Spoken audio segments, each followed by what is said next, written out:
हे viewers, आज की इस वीडियो में मैं आपसे बात करूंगी ADHD के बारे में। ADHD हमारे पास होता है attention deficit hyper activity disorder. ये न्यूरो डेवलपमेंटल डिसऑर्डर होता है। ये बच्चों और बड़ों सब में पाया जाता है। At least approximately 5% of the world population में क्या होता है कि ये ADHD सिंड्रोम पाया जाता होता है। इसके अंदर जो हमारी सबसे पहली चीज़ आती है वो ये होती है कि ये बच्चा जो होता है वो बहुत ज़्यादा हाइपर एक्टिव होता है, लेकिन अटेंशन डेफिशिएट होता है। उसकी अटेंशन सही से नहीं दे पाता किसी भी चीज़ों में। और तीसरी चीज़ क्या होता है, इम्पल्सिव बिहेवियर शो करता है। इसके बारे में हम मज़ीद डिस्कस करेंगे। सबसे पहले हम डिस्कस करते हैं अटेंशन डेफिशिएट। अटेंशन डेफिशिएट क्या होता है कि ये अगर एक क्लासरूम में बैठा है तो इसकी अटेंशन जो है वो हर छोटी छोटी बात पे जाएगी। कुछ भी हो रहा है उसके ऊपर इसकी अटेंशन जाएगी। ज़रा सा पत्ता भी हिला है तो उसकी अटेंशन उधर जाएगी। एक चीज़ के ऊपर अटेंशन नहीं दे पाता, सही से लेक्चर नहीं ले पाता, ना असाइनमेंट बना सकता होता है, इधर उधर इधर उधर इधर उधर, क्योंकि इतना हाइपर एक्टिव होता है ना कि इसकी अटेंशन जो है वो एक से दूसरी, दूसरी से तीसरी और मल्टीपल चीज़ों में इसकी अटेंशन मूव कर रही होती है, जिसकी वजह से क्या होता है कि इसके मार्क्स अच्छे नहीं आते।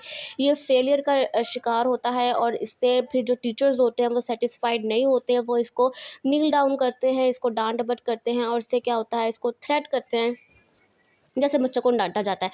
दूसरी चीज़ जो होती है हमारे पास आती है हाइपर एक्टिविटी। जैसे कि मैंने बताया कि आप इस वीडियो में देख सकते हैं कि सब बच्चे जो हैं वो गोल दायरे में आराम से बैठे हुए हैं, लेकिन जो एक बच्चा है वो बहुत ज़्यादा उछल कूद कर रहा है।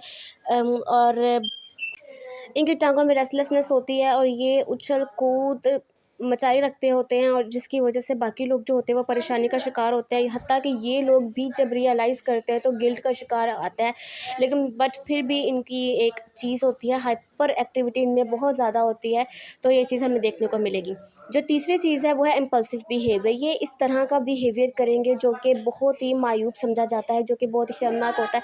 या इसके अलावा इसके बरक्स अगर ये एक क्लासरूम में बैठे हैं तो क्या करेंगे कि दूसरे बच्चों को डिस्टर्ब करेंगे, या फिर क्या करेंगे, या टीचर अगर लेक्चर दे रहा है तो बार बार बीच में डिसरप्ट करते रहेंगे, जिसकी वजह से अपने बिहेवियर की वजह से इनको बाद में बहुत गिल्ट तो महसूस होता है। लेकिन जो टीचर होती है वो फ्रस्ट्रेट हो चुकी होती है इनके रोज़ाना के रिपीटेडली इस तरह के बिहेवियर की वजह से। और इस तरह से उनकी शिकायतें भी बहुत ज़्यादा लगाई जाती हैं कि भाई ये क्यों इस तरह का बिहेवियर करते हैं, लेकिन कोई भी समझने से कासिर होता है कि ये क्यों इस तरह का बिहेवियर कर रहा है। सब लोग इनको पुअर में ही कंसिडर करते हैं, कोई भी नहीं समझता कि ये एक बीमारी है, डिसऑर्डर का शिकार है। फिर उसके बाद अगर देखा जाए तो एक बच्चा है वो डायग्नोज हुआ, वो इसी डिसऑर्डर में था, लेकिन जब उसका डायग्नोज हो रहा तो फिर वो अपने साथ अपने दोस्त के साथ आराम से बैठने लग गया। इस बच्चे का जब डायग्नोसिस हो रहा था फिर हमने इसके बारे में रिसर्च की तो इससे पता चला कि ये बच्चा जो है वो अपनी पर्टिकुलर थिंग्स को अरेंज करने लग गया, अपनी असाइनमेंट्स को फुली अरेंज करके लिखने लग गया, अपने कैलेंडर के मुताबिक अपने सारे काम करने लग गया। और फिर भी ब्रेक लेता था अपने काम के बीच में, लेकिन जैसे नीड होती थी ज़रूरत के मुताबिक ही ब्रेक लेता था, ऐसे नहीं जाता था। फिर उसके बाद हमने इसके अंदर ये चीज़ देखा, ये अपने स्पेशलिस्ट से अच्छे से बात कर रहा है, सब कुछ कर रहा है, फिर अपने पापा के साथ जो है साइकिलिंग के लिए जा रहा है और प्लेइंग भी अच्छे से कर रहा है, नॉर्मल की तरफ जा रहा है।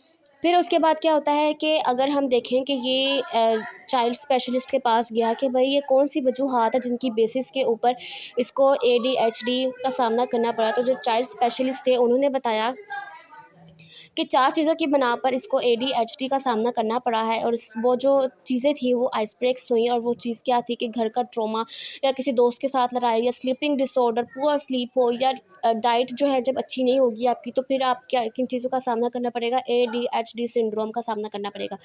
इसके अंदर उन्होंने एक एग्जांपल दी कि एक बच्ची थी, वो जॉर्ज कह लें, एक बच्ची थी, वो बहुत ज़्यादा हाइपर एक्टिव थी, वो डांस करती रहती थी। तो फिर उसके बाद डॉक्टर ने जब उसके बारे में रिसर्च की ना कि ये क्या है, तो मैंने कहा कि ये इसी तरह करती रहती है।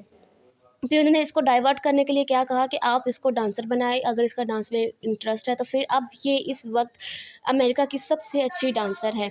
तो ये थी हमारा ADHD डिसऑर्डर, जिसके बारे में मैंने आपको बताया कि ये क्या चीज़ होती है, बच्चों में ये चीज़ पाई जाती है, हमें इस चीज़ का ख्याल रखना ज़रूरी है। ज़रूरी नहीं है कि अगर एक बच्चा अटेंशन नहीं दे पा रहा, काम अच्छे से नहीं कर पा रहा तो वो सच में नालायक बच्चा है, बल्कि इसका मतलब ये है कि उसको ADHD प्रॉब्लम भी हो सकती है कि अगर तो वो बहुत ज़्यादा हाइपर एक्टिव है, उसकी अटेंशन जो है वो एक चीज़ पे नहीं टिक पा रही। तो इस बारे में आपको जानना ज़रूरी है। मज़ीद वीडियोज़ के लिए मेरे चैनल को सब्सक्राइब करें और मेरी वीडियो को लाइक करें। Thank you.